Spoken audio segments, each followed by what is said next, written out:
Someone asked me where I was from. I told them, and they said, "Oh, wow. Your English is really good." I smiled. I said thank you, and I meant it.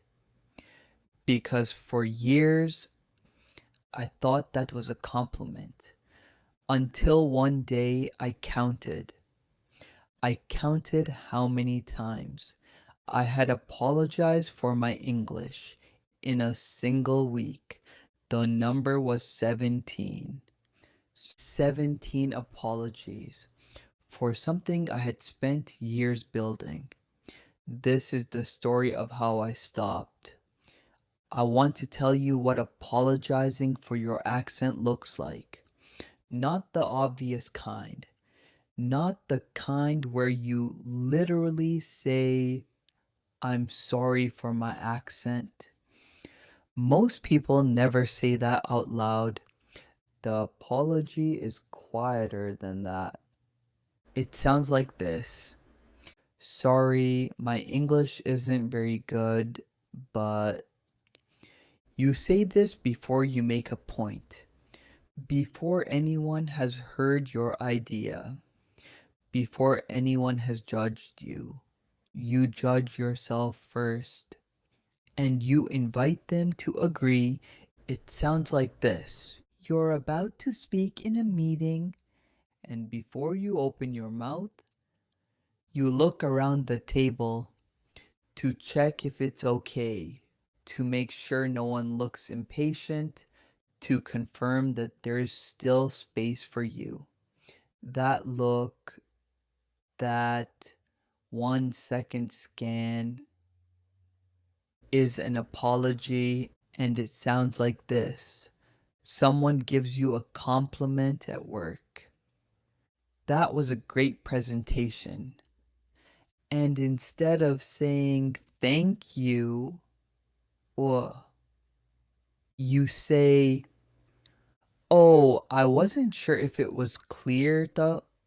My accent makes it hard sometimes." Someone just told you that you did well, and you responded by explaining why you might not have. "I did all of these things every day for years, and I thought I was being humble." I wasn't. I was making myself smaller before anyone else had the chance to. Here is what I didn't understand at the time. When you apologize before you speak,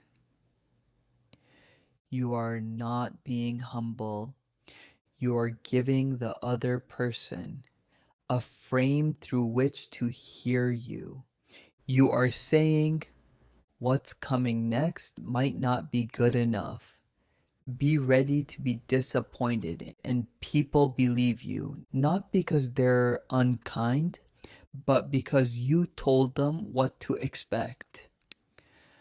I had a manager once who gave me feedback that I didn't understand at the time. She said, "You have good ideas, but sometimes I feel like you're asking me for permission to have them." I replayed that conversation for weeks, and slowly I started to see it. Every apology I offered before speaking was me asking for permission to exist in the room. And here's the thing about waiting for permission: nobody gives it. Not because they don't want to, but because they don't know you're waiting. They just see someone who seems uncertain, and they treat them accordingly. The moment things changed for me started with a conversation I almost didn't have. I was at a work event. A colleague I didn't know well introduced herself. We started talking.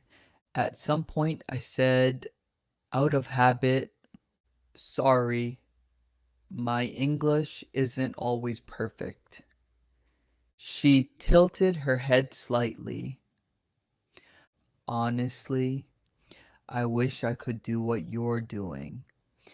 I only speak English. You're over here doing this in your second language and apologizing for it. She went back to her drink. That's kind of wild when you think about it.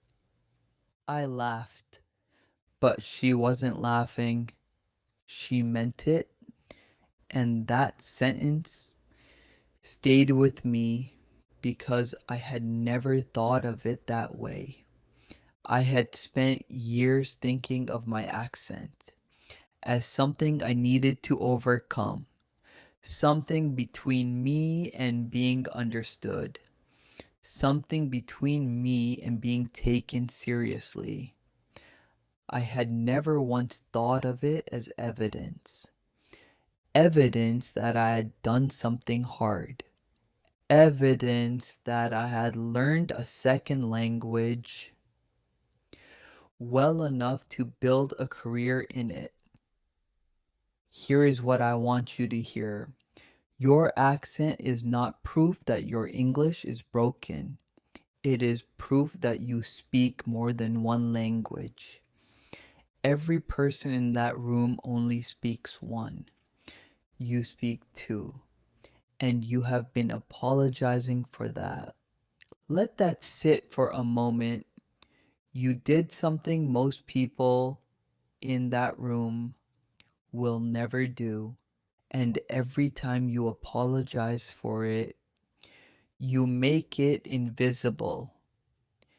Here is what I want you to take from today. You are not less, you are more. And the apologies, the sorry, my English isn't great, and the look around the table, and the permission you keep waiting for, they are costing you something real. They are costing you the authority you have already earned. This week, when someone compliments your English, try saying this instead of apologizing. Thank you. I've worked hard at it. Say it. Thank you. I've worked hard at it. One more time. Thank you. I've worked hard at it. No apology, no explanation, just the truth. You were never less than anyone in that room. You were always more. You just hadn't given yourself permission to act like it. Today you have it. Have you ever caught yourself apologizing for your accent or your English? Before anyone asked you to, tell me in the comments. See you tomorrow.